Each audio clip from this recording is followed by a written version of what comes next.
Well, okay, so let's go ahead and start. Again, Vice Mayor Jim Shulman, we have Christian Buggs here from the school board. I know Sharon Gentry from the school board is also on the call, and we have some other folks coming in as well. So we're glad that everybody has joined us. I've got a couple of numbers to go through before we start. So the latest numbers I've got from the state of Tennessee, 6,589 confirmed cases, 142 deaths. Of the 6,589 cases, 3,017 have recovered. So that's obviously good news.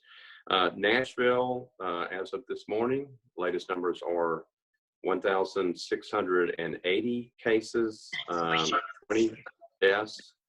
And the big thing you may have heard about at this point was Bordeaux, the nursing home facility out there, has an outbreak. The latest information I've had is 15 residents tested positive and 6 staff. I know they're taking steps right now to deal with that. They were doing it over the last 2 days, and I think they were still doing it this morning, trying to make sure that they get, I think it was located to either one floor or wing of the facility, and they're trying to take steps to take care of that. Obviously our thoughts and prayers go out to the folks there. Nursing homes or assisted living facilities or places that we have to take whatever steps are necessary to try to protect those folks.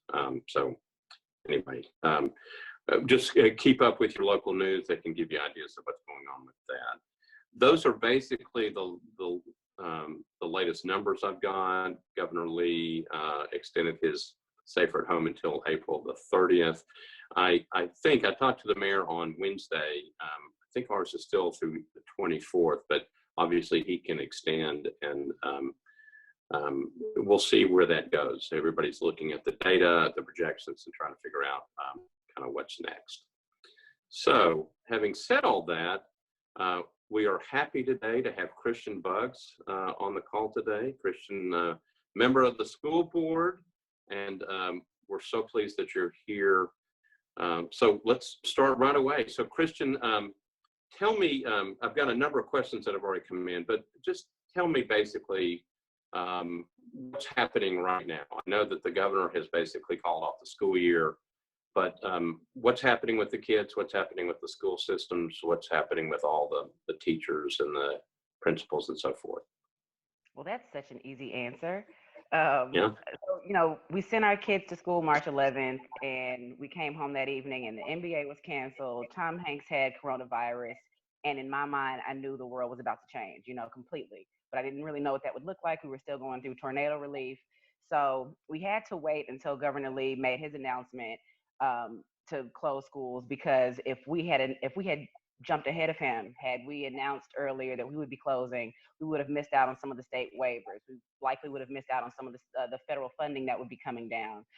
So now that we've committed to this, we are looking for the future. We're looking toward next year, but we're also trying to finish out this school year. We're trying to make sure that all of our students have laptops, that they have access to technology, that they have access to their teachers.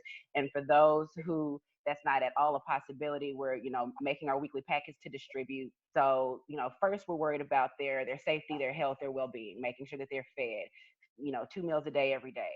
Then we're looking to support teachers and kind of increase our bandwidth so that we can have, we can support online access and online learning. We're doing reading time. We're engaging in partnerships with a little bit of everybody from NPT to United Way to the mayor's office to just make sure that we're engaging students in multiple ways. So again, the online technology, Schoology, which will be up and running April 27th, that'll just give us a runway and some time for our teachers to be trained, to engage in some PD. That will give our parents time to get access to the laptops that we're providing. That will just give us time to prepare. Then April 27th, we begin with the Schoology, the online platform. We'll still be providing, again, the paper materials. It's just that, like I was jokingly saying that that's an easy question or an easy answer, but it's just multi-layered. It's just making sure that even though we can't physically be with our students, that we are engaging them and providing and supporting them as best we can. Did I Okay. answer your question? So I know, yeah. But obviously I have follow-up questions from that.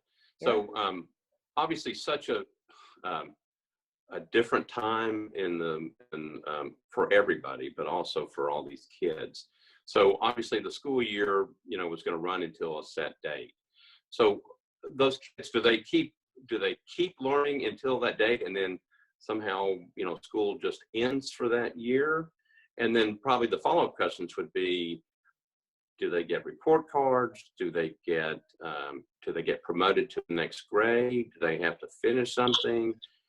And then let me answer that. And then I've got a follow-up question about seniors and what happens with them. So for the rest of the kids, what happens? So pre-K through 11, the third grading period is already closed out. Students either should have or should be receiving their report cards.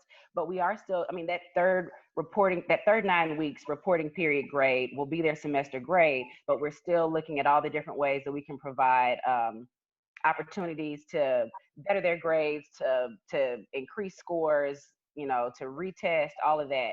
It will look different for every subject, for every grade, and for every school. For some of it, imagine me as a math teacher, I might engage students through FaceTime and retest them. For a literacy teacher that's teaching in high school, they may engage them in different ways to offer makeup opportunities. So it'll look different for a little bit of everyone, but this is a time where parents, we're asking them to be comfortable in advocating and asking questions. If it's that your child has a low third period or third 9 weeks grade and you'd like to see it increase, reach out to that teacher directly and see what you can do.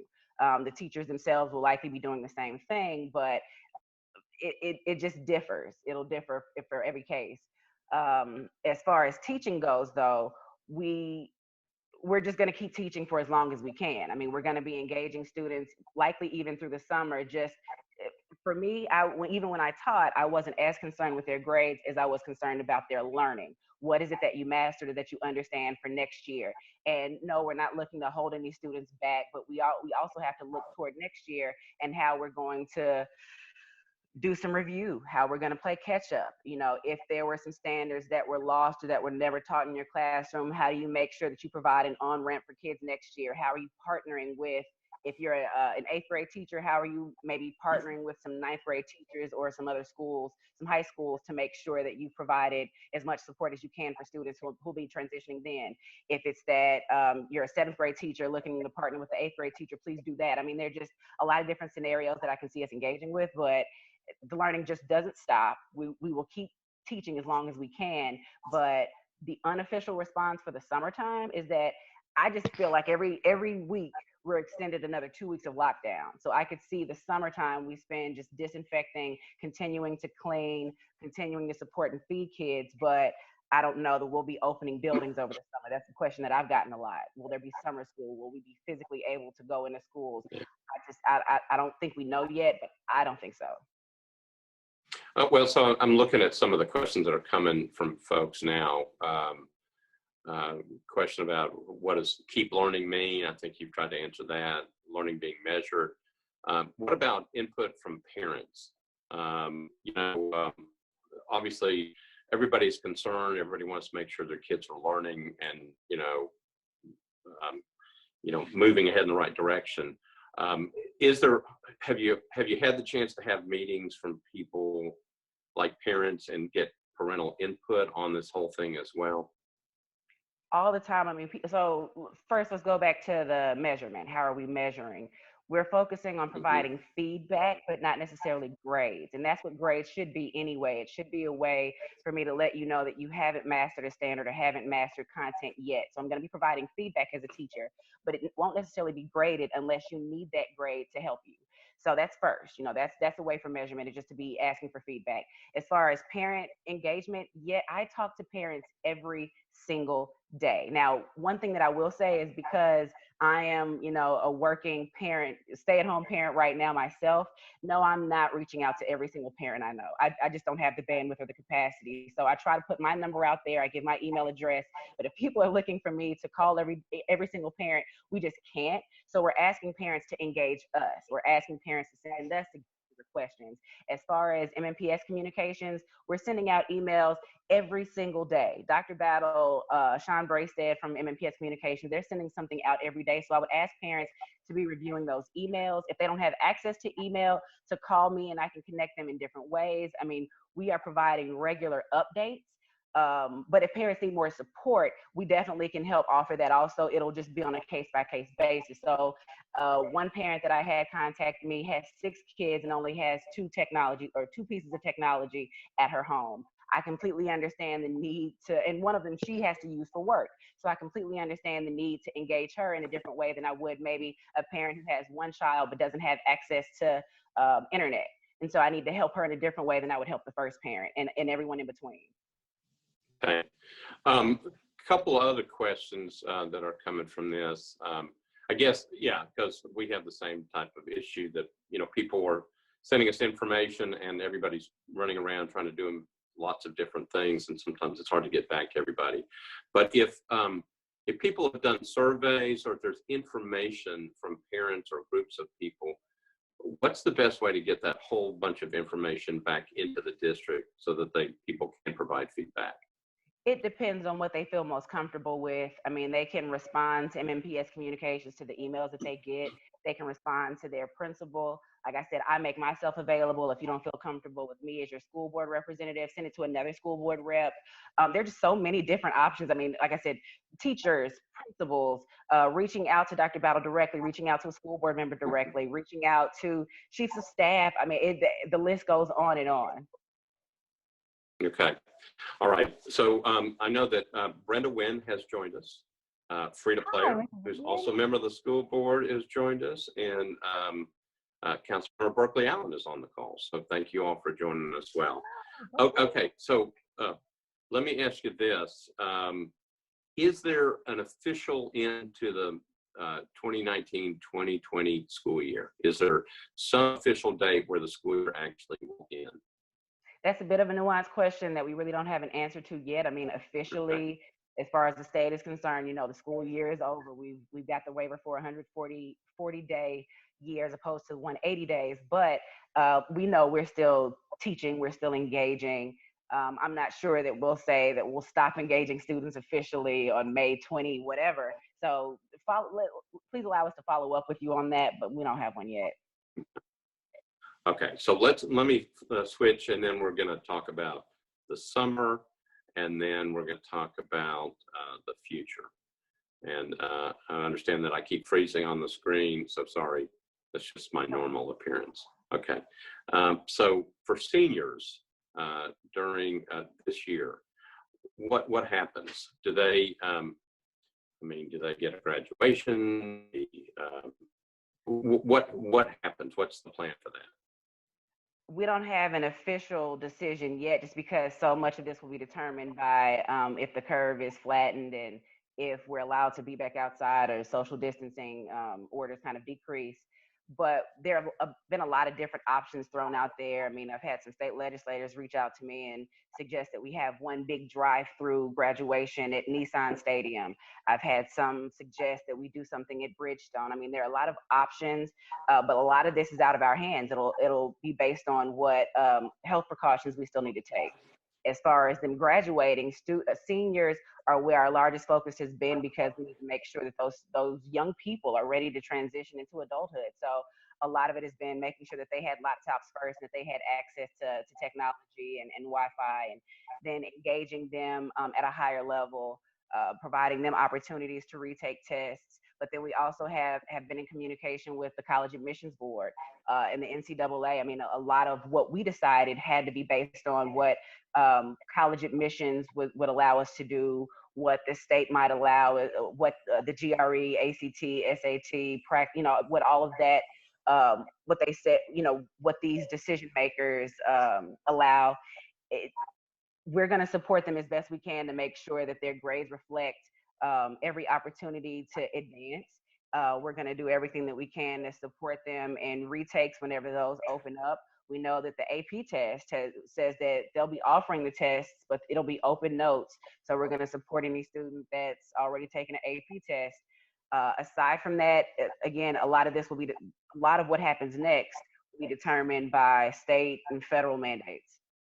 Okay. All right. There's a million questions coming on. That's why you see me keep touching the screen. No, you're Lots fine. of I'm good looking at questions these from too, and I'm everybody. looking at the questions that were sent to us before. Yeah.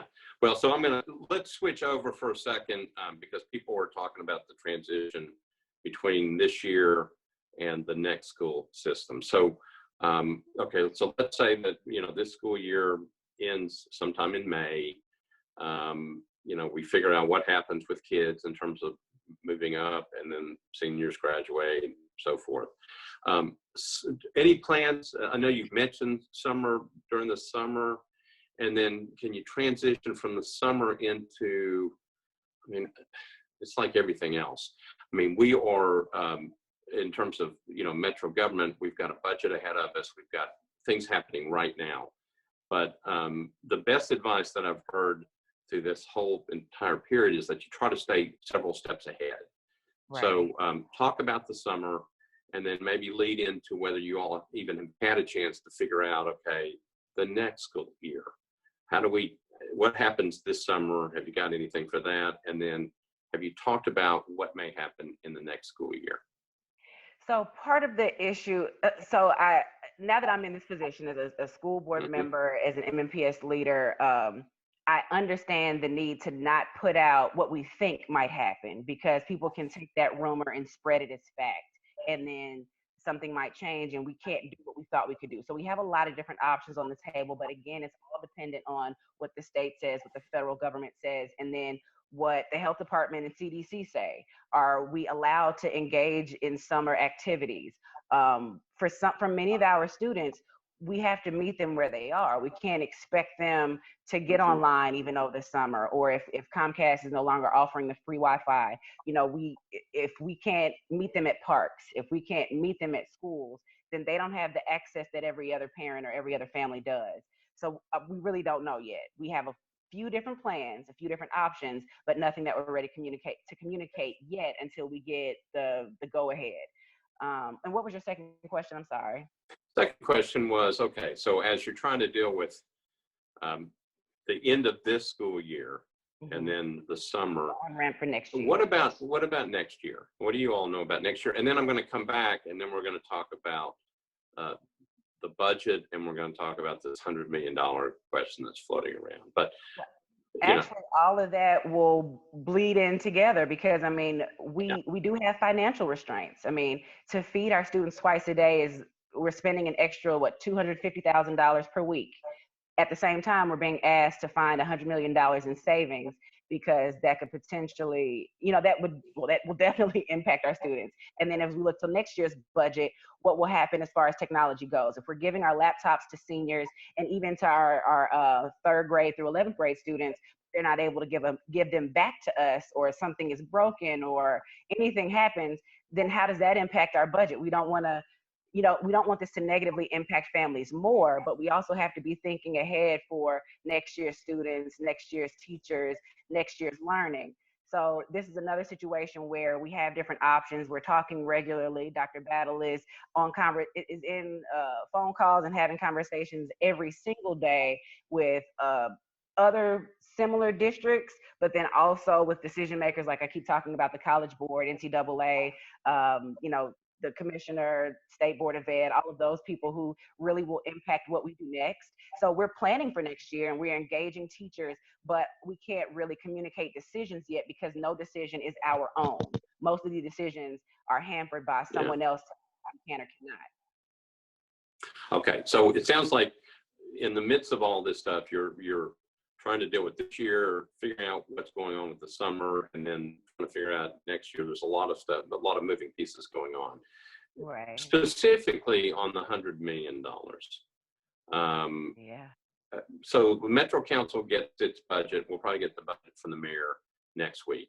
We're waiting to see exactly what he's going to propose. But obviously, the story got out that he had asked you all for a potential $100 million cut.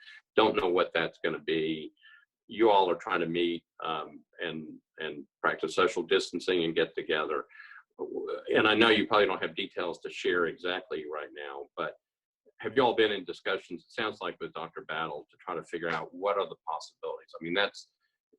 that's about a 10% cut to your entire overall budget, Yeah. maybe even more than that.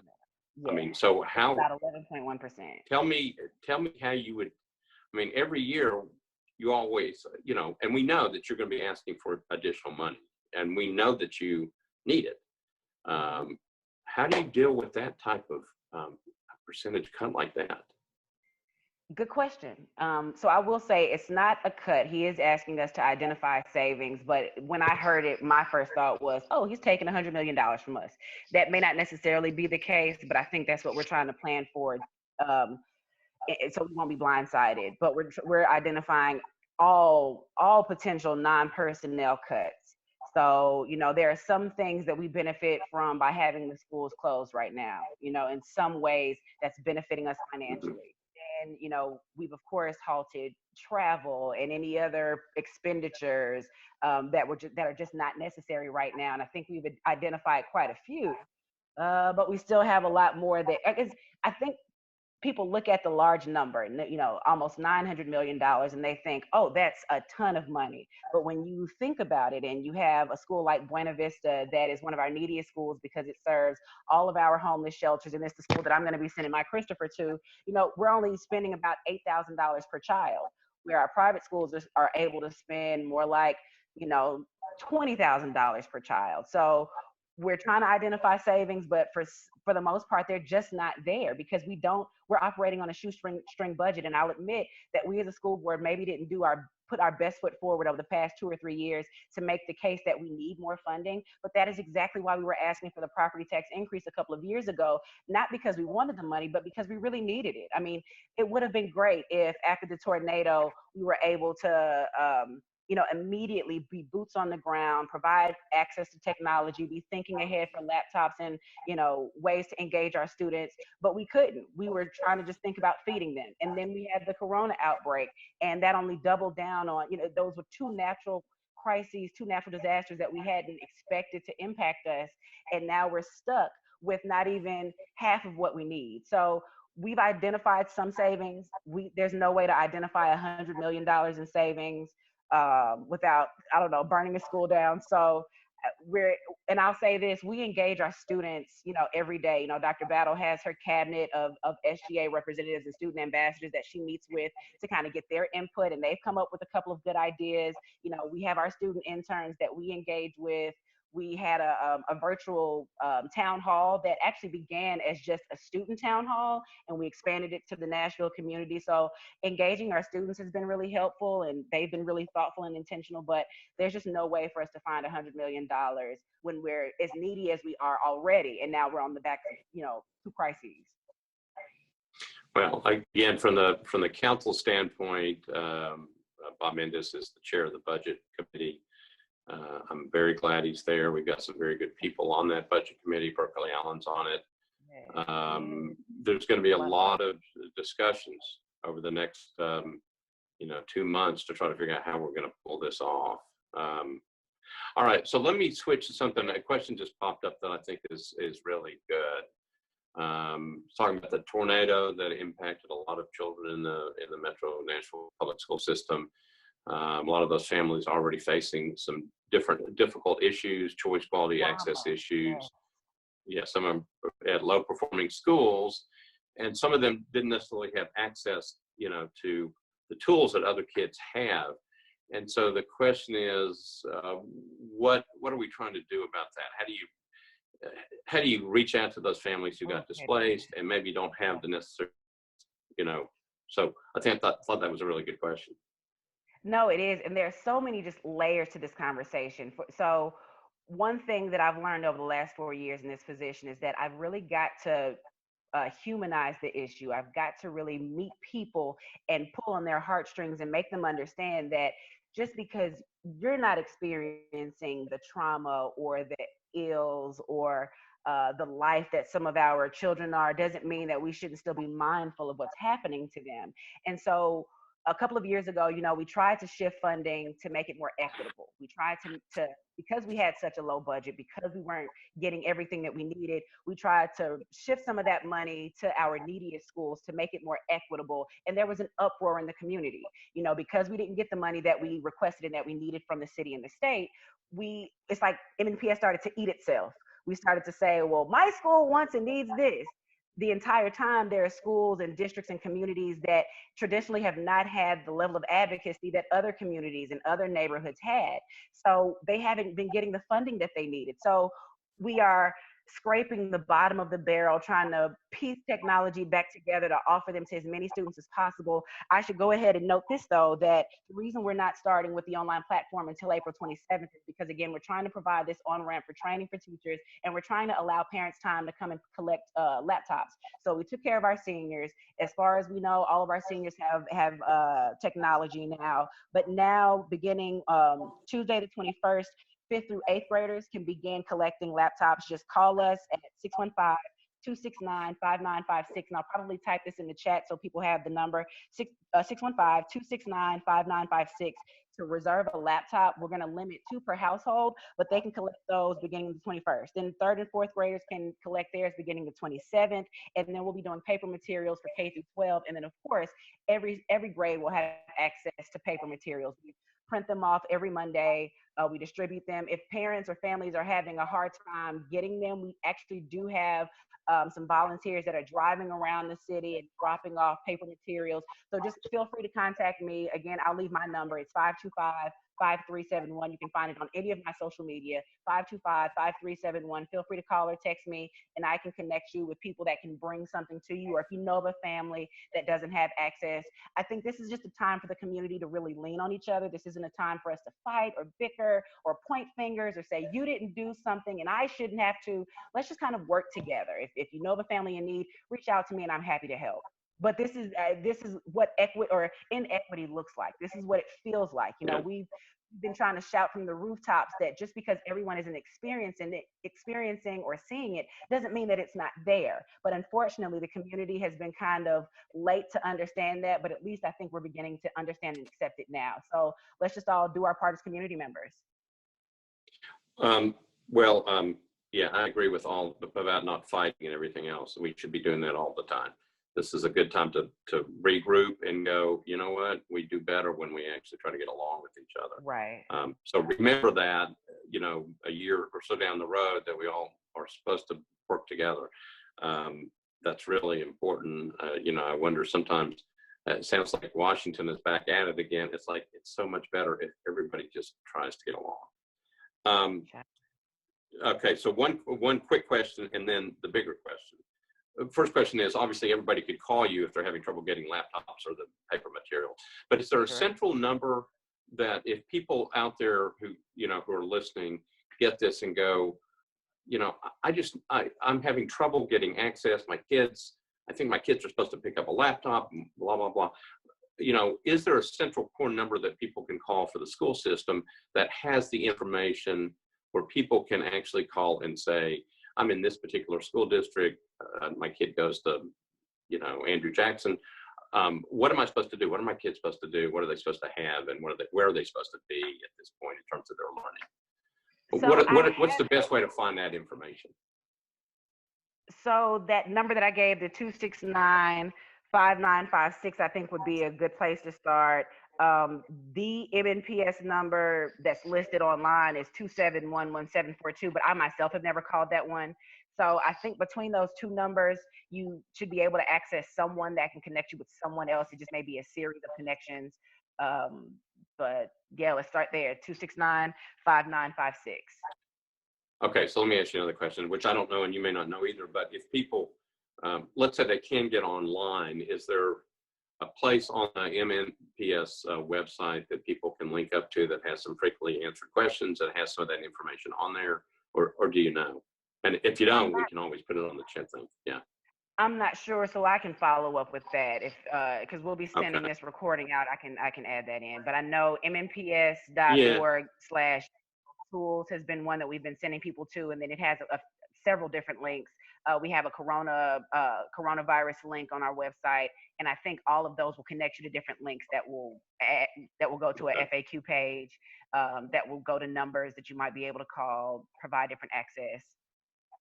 Okay. But Okay.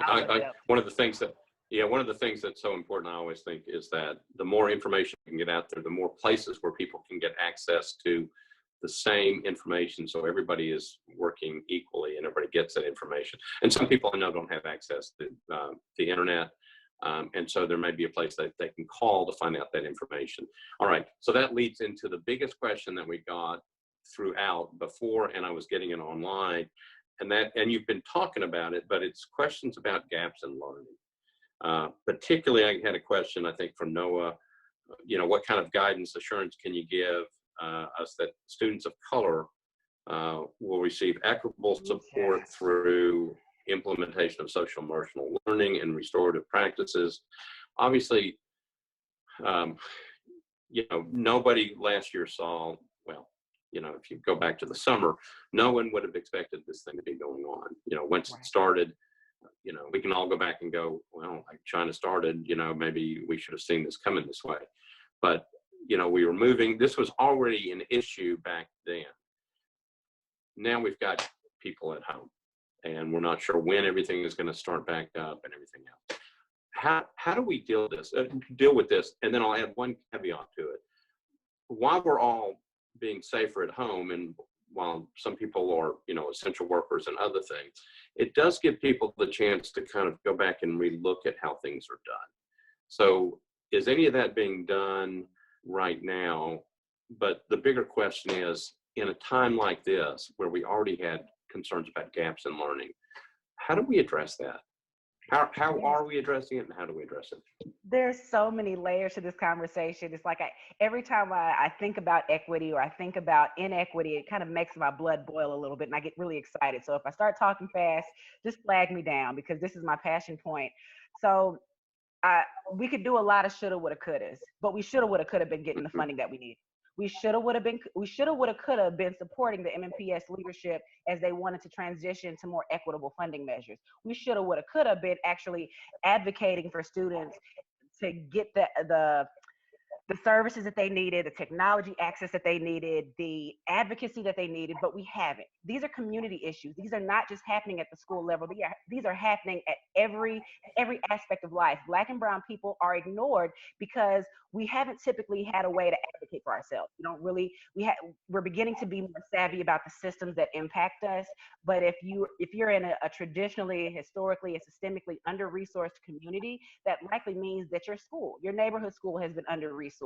It means that those who had the means or were affluent enough, they opted out, they moved away, and they wanted funding to go to their school, maybe not to the needs of another. And I always use Buena Vista because it's in my backyard. I mean, it is the school that I'm sending my child to, but I also know that they don't get any of the funding that they need. If you're looking at about $8,000 per kid for kids who may not have food, who may not have homes, who were likely impacted by a tornado, who may very well be living with family members who are older in age and might have themselves been exposed to coronavirus at this point. These are new, but they are still old issues. They're just bubbling up in a different way. So how do we address that? We make the community aware that we need to resource these students more intentionally. Unfortunately, if we don't get the funding that we need, not just that that we're asking for, but that we actually need, then that means we have to pull from schools that have traditionally had it more. So I'll use an example in my own in my own district. I have a school that's maybe at about 16% free or reduced lunch. But because those parents were savvy and knew how to advocate for their kids, they were getting Title I dollars, and that went to a Spanish teacher. That doesn't mean that those parents were wrong or bad or that they shouldn't have been advocating, but they should not have received that money when there are other students in other schools who didn't have what they needed. That is what inequity looks like. And I saw this happen firsthand when we started having discussions around our budget, and when we started trying to shift those dollars to be more equitable, the community was in an uproar. There were community members who said that we were pitting communities against one another. We were pitting schools against one another, when in actuality, we were just trying to do the best we could with the little bit of money that we had. So what we're doing right now, we're just asking our teachers and trying to support them as best we can to be engaging students. We're trying to make sure that, yes, we are looking toward next year and we're trying to make sure that kids are ready for their professional careers, but we also have to make sure that kids are fed. We have to. We also have to make sure that kids who are in situations where domestic abuse has only escalated because everyone is being forced to be home right now, that we're supporting those students and those families. We have to. So I am very concerned about student learning and about measuring their measurement and feedback and all of those things. But I have got to keep their well-being at the front of my mind. I have got to make sure that they're fed. And it doesn't matter that in your household, that's not an issue. It doesn't matter that in my household, it's not an issue. The fact that it is possibly an issue for tens of thousands of students means that it needs to level up for us. We need to be more robustly thinking about this as an entire community. Don't just put this on schools. Please, when this is over, we have got to keep the mentality that there are other families that don't look like us that are experiencing something that we've never experienced, and we have to offer them grace, but we also have to offer them resourcing. We have to offer them more equity. What we have right now, we're still just kind of trying to piecemeal something together. We're trying to figure out how, with no money, we can ask volunteers to go out into communities and just try your best to stay 6 feet away, but still love on kids. We should have, coulda, woulda had more resources to already have these things ready, but we didn't. So here we are, just trying to make it work as best we can. I know I did a whole lot of pontificating, but that, in short, it's going to look different for every student and every need. Again, I say, can we just try to act as a community? If you are a parent that is empowered and you are ready to reach out to us. But if you know a family or a parent that's not, that maybe they're not savvy or they're not knowledgeable or they just don't know that they can or should advocate for themselves and their students, please advocate for them. There are people who are ready and willing to stand in the gaps. You have the NOAAs of the world. You have the Equity Alliances of the world. You have the Gideon's Armies. You have the school board members. You have council members. I mean, we are ready to stand in the gaps for people and connect you to resources, but we don't know what we don't know. So it does tend to rub me a bit wrong. And I think, get defensive when I hear people say that MNPS is not doing everything it can. We are.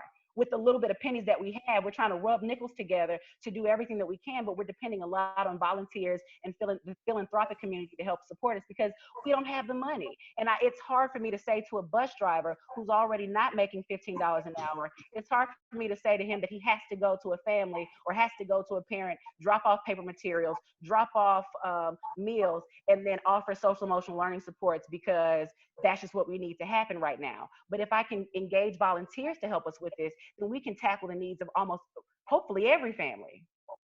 And thank you for coming to my TED Talk. Good discussion. So, okay, so let's keep going with that because it's, again,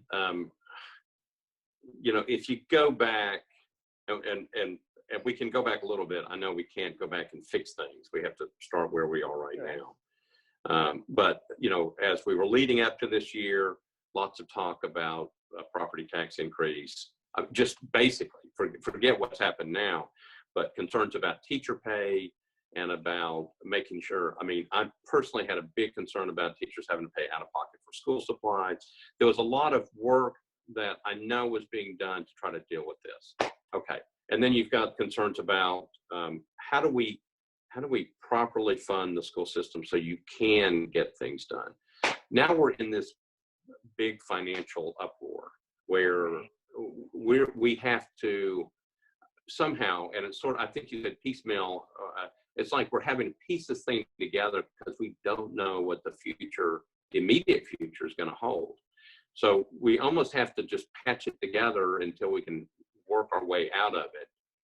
Right. I guess I would say in the meantime, when you've got principals and you've got teachers doing things, but people are working from home and all that other stuff, has there been an effort made to go, you know what, this is a time where we can all pull back a little bit and relook at how we do everything or the big stuff and figure out how do we, when we come out on the other end of this thing, how do we come out and get these things corrected? And I know a lot of it does involve resources, and I get that. But are people looking at this whole thing and going, okay, now that we're in the middle of this thing, we're in the middle of a crisis, but this gives us a chance to look at what we're doing and what we fix and what we need. And then on the other end, we're going to be ready to sit down and talk to people and figure out where we go. I guess that's kind of like, do you know if anybody's doing that at this point? And how do we get there so that when we get through this thing and we kind of piece it back together and figure out where we are, we're ready to have those serious discussions, as we should have been all along, about how do we get this thing, how do we get the right resources to you? I guess that's what I'm looking for. So our phenomenal permanent director, Dr. Adrian Battle, engaged us in a really, really thoughtful but a shifting budget process, where instead of having a dollar ask for us to tout to the council and to the mayor, she instead said, well, you know what, I'm going to lay out all the different things we need and all the different how much they cost and all the different options that we could package together. So I think she was really visionary in that way by saying, all right, we need to engage in social emotional learning. Let me spell out for you just how much that's going to cost.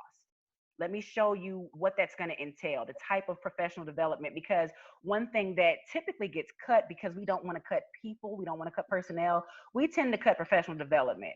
And as a former teacher, as a current professional, as someone who is staring down the barrel of another 30 years before I myself can retire, I need consistent professional development so that I don't become apathetic, so that I don't become stagnant, so that I don't become mediocre, So I think for everything that we want to implement, we have to have trainings for that. When it comes to students, we couldn't just give them laptops or give them iPads. You'd be surprised at how many students, or maybe you wouldn't be surprised at how many students have never sat in front of a keyboard and typed. They're used to tweeting, texting from their computer, but a QWERTY keyboard is so very different from putting your hands on top of a keyboard and having to type out a paper. So it's, I think, like I said, the first thing is actually spelling out what all the different needs are, how much they cost, and being able to see what a fully funded budget, pie in the sky could look like. But then part of it is going to be, how do we train teachers when we don't get everything that we need? How do we train them to implement some of the first steps or the first measures until we, if we do have to piecemeal it together, if we do have to on-ramp it, let's say that it's 10 years before we have a fully funded budget that really allows us to operate equitably, then what does it look like in the first year, the second year, the third year, to begin rolling out some of our largest needs? How do we retain teachers but continue to train them and recruit new teachers? How do we increase technology, increase our bandwidth with HR? Because, can I just get on another quick soapbox? A couple of years ago, when Sure. our human resource department was under the microscope, it was so unfortunate and frustrating for me, because when you look at any large corporation or large organization that has 11,000 employees like we do, they have 2 or 3 times the communications department that we have. They have 2 or 3 times the HR department that we have. We need increases in supports like that so that they can actually go out and support our staff and our students. When you don't, it's hard to do things with fidelity when you don't have stop gaps or measurements in place. And that's what we're looking at. So I could go so many different places with this, but I'll just say Dr. Battle has already spelled out, and you can go on our website and look at that, the PowerPoint and the documents that she's laid out. But it shows all the different things that we need, what they cost, and then you in your mind can start to decide, well, what would you want to see happen? And like I said, we engage our students very regularly. I think individually we engage different parents, parent groups. We engage our philanthropic community. So I think it's continuing to engage everyone to see what their thoughts or suggestions are, but also making sure that we report back and let people know that this suggestion is great, but does it keep in mind equity? Or does it keep in mind the trauma of students, even if it's not your trauma? Does it keep in mind your privilege and mine versus those who don't have much? I'll just stop there because I could talk forever about it. Well, so I'm looking at the notes. Sharon Gentry she said to everyone, time to zero base everything. What do you think about that? So I think what she's saying, because she said, we need to make sure we are focused on problems and stop funding initiatives that only address symptoms. Preach. Yeah, preach. I see. I think that is, and that's what happens in schools. Like I said, whatever happens in schools is based on what's happening in the community. So what bubbles up in the community only bubbles up and is shed light. has more light shed on it in schools. So again, so many different things that I could say, but I think is that we do just typically address the symptoms in our schools instead of addressing the problem, the root of problems that have happened in the community that got us to where we are in our schools. Kids don't come to school wanting to be bad. They may act out because they don't know what's going on in the classroom, because whatever is happening at home or whatever is happening in their community has not properly prepared them for that day, or is not properly supporting them that day. So we have to be ready to do those things. I mean, there's so many layers and levels to that conversation. Let me ask you a question. Sure. As as the vice mayor of the Metro Council, and as you, a member of the school board, we, in our regular daily efforts to do our specific jobs, sometimes we get too busy and we forget to reach out. So some of the questions that are coming through are saying, you know, how do you get more parental involvement? How do you get the teachers involved, the administration involved? How do you check with the kids to see what they want, like at graduation, what do the seniors want? But one of the things that has always concerned me is that as much as the Metro Council and the school board are two separate, distinct bodies, we actually ultimately give you your money. We don't control what you do with it when you get it, but we actually set the final amount. You know, the mayor gives it to us and then we review it. And there was a question about that, and I'll go into it in just a minute. But we don't meet on a regular basis as often as we should. I think it might be beneficial for our education chair and for our budget chair and some other members of the council to meet with representatives of the school board and have regular meetings. So we actually, because we're, like you said, we don't want to be in your way. We want to provide you what you need, or the best we can in terms of what you need. We probably want feedback as to what's happening and, you know, how are things going and so forth like that. Can we come up with some system where we meet on a regular basis and do that? Alicia Porterfield is our education chair, and she's excellent. Phenomenal. Yeah. Yeah.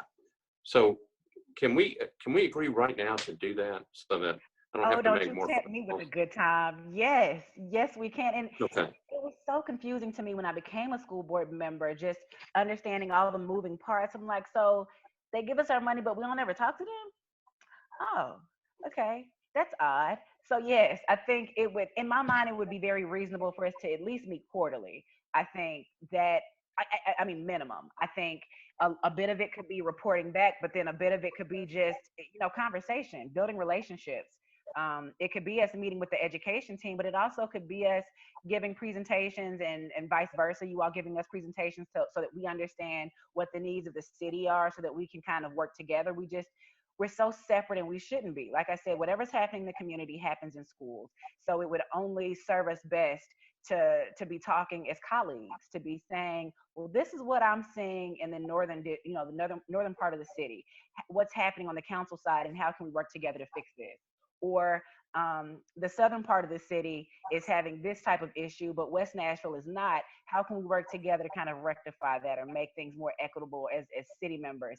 But again, part of it is going to be us as elected officials reaching out to our community members to not just provide them with updates and feedback, but to also ask them to have these paradigm shifts in the way that they think. What's happening in our households is not happening in every household, and we can't treat our conversations the same way. So if I'm saying to you that my biggest focus was feeding students before looking at technology, it's only because I see students who are not being fed. I can't try to force them to read a book when they haven't eaten in 2 days, or they're sleeping on a mattress because their house just got blown away in a tornado. You know, we owe it to our community to make sure that, yes, we are working together as colleagues, but also we owe it to our community to actually be engaging our community so that they see things the way we do. They have kind of a bird's eye view. Well, I had this conversation with Sharon Gentry before, and we had quietly agreed to do this. I think we all got busy, and we just haven't been able to put it together. So I'm asking, and I know Frida's on this call as well, Frida Player, and she obviously worked with the council as well. it does seem strange. It has always seemed strange to me that we're all busy. We're all doing all this stuff. I watch you all on Channel 3. I watch your school board meetings. And then somehow when the budget process comes along, all of a sudden we all get together and figure out very quickly what we need to do. And it's like, yeah, this is so important. Why are we not meeting on a regular basis? So I'm challenging you and Frida and Sharon, and I'll call Alicia. But our budget chair, Bob, should be on it. I know Berkeley is on this call. She'll want to be on it. We need to put together a group of people that on a regular basis are all working towards the same end, which is for the benefit of our kids, which then benefits our teachers and everyone else. I love it. So let's plan on doing that. That's something good that came out of this call, along with the really good information you're giving us. Okay, so we have just a little bit more time. Tell me, some people are asking about vouchers and money and so forth. Do you know of any federal stimulus money that may be heading our way, or anything else that's being done through the state that may end up giving us a little, well, some breathing room, not a lot, but some room in terms of financial incentives coming this way because of the COVID-19 situation? Anything to report on that you know of at this point? Sure. I think we're set to expect about $20 million from the federal government for COVID-related issues. But as far as the state and those vouchers are concerned, baby, let me tell you this. Those vouchers were sent to kill public schools. This is the thing. I have to be looking at both sides of the coin. I have to be able to understand that although I am choosing to send my son to Buena Vista, there are some parents who will say, I don't want to send my child there. There are affluent parents who live in neighborhoods that have thriving schools, that have schools that they deem great, but they are still able to opt out of their schools and send their kids somewhere else. So I completely understand the desire for a parent to choose what's best. My thing is, how about we just focus on making all of our public places where any child and any family want to go. So those vouchers, we don't have any say over. That's why we're suing. You know, we're suing with Mayor Cooper. We're hoping that the state government will understand that that is not helping our kids. That it's not like, all right, me for example, I'm a single parent. I'm able to survive. But if I get that $7,000 voucher, I can't put another $14,000 with it to send my child to another private school. You're not helping students who need it. You're helping upper middle class families who already have, I don't know, $10,000 to $15,000 that they can put with that voucher money. It was disingenuous, but we don't have a say. We can't stop the vouchers, but we can fight them. We can advocate for more funding to go into our public schools so that our students like a Christopher can have the technology that he needs, so that if another natural disaster or another crisis pops up in a couple of years, that we're not scraping for money. And I think this lends itself to a better argument than any other time in history for us to say public schools need more money, because we're doing so much for the community. We are feeding our students, providing them technology, we're following up with kids, we're making sure that their safety, well-being, and happiness are something that we take into account. Those vouchers won't help us do that. They're hurting us. Ooh, child, I hate them vouchers. Oh, gosh. And another thing, those vouchers I don't think parents have been, the parents who want to use those vouchers, I'm not coming down on you all, but I don't think everybody has been explained to what it really means. When you accept that voucher, you are signing away your rights. If your child has any kind of exceptional need, if they are gifted and talented, they won't get those resources. If they are on the autism spectrum, they won't get those resources. If they need social emotional learning supports, if they're upset, if they're mad, if they have any amount of ACEs, they won't get those supports. They will have to get them at MMPS schools, no matter how you feel about them. We at least are offering them, and we are working to update them. But if you accept a voucher and you send your child to one of those private schools that has accepted it, they don't have to offer that to your child. And if you can't tell, I just really don't like them. And it's not just that I don't like them just to not be liking them. I don't like them because it doesn't help students, it doesn't help equity, and it doesn't help public education. I was trying to write all that down. Could you repeat what you said right there? Really? You just don't have to catch this recording, okay? Okay, so now I forgot what I was going to ask you. Sorry. That's okay. No, my dog was barking in the back, and I was trying to get her to be quiet. She showed up on the last video. She jumped in my lap during the last one, and now she's barking at something. All right, so we have around here. I'm keeping him away, but go ahead. All right, so I think we have time maybe for one more question. I forgot what that was, but I'm seeing lots of positive comments about what you said. So I know that Frida sent me a note, and she's been working with Council Member Porterfield on trying to set up these meetings. So I know the tornado and COVID-19 got in the way, but let's go ahead and get those things started so that we can get those. I know that Bob Mendes will be heavily involved, but I think we start going and we keep those meetings going between the school board and the council. I think that's something that we should do. Okay, so the last thing I think I've got for you is, well, now I remember what the other question was. Two more questions. Counseling for the kids.